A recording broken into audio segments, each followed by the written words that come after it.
Hi, in this tutorial we are going to configure Qonda for admin access.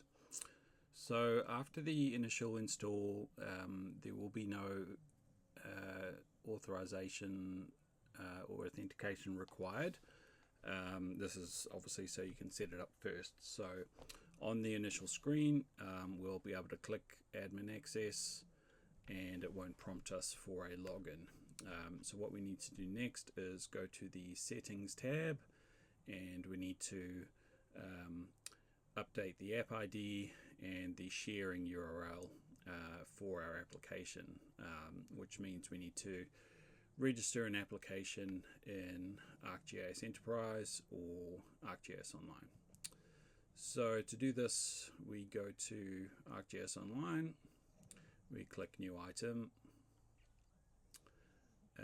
we go to application,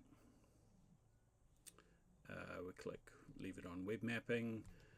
The URL is the URL of the application, so in our case it is vault.qonda.app. We can click next, and so this is the authentication for administration access. So we can call this Qonda admin access and press save. So once the application is saved, we just need to go to settings and scroll down to credentials and click register application.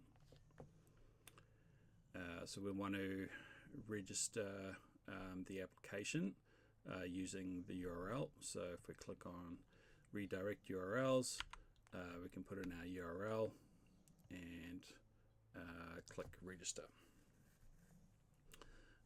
So what we have now is the client ID. So we want to copy that to the clipboard, go back to Qonda Vault, and we want to edit the app ID. So save the new app ID there, press save, just double check it's the right one. Okay, now the sharing URL, this will be your sharing URL for your organization.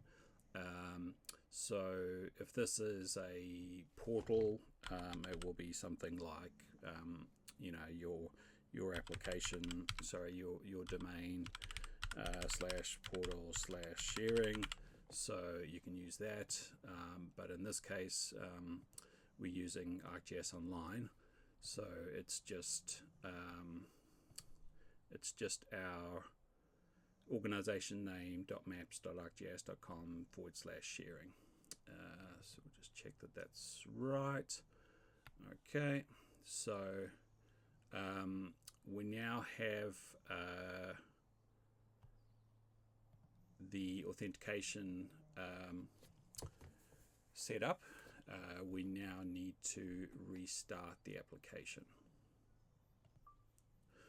Okay, so I've restarted the application. If we go back to our start screen, we'll get the welcome screen.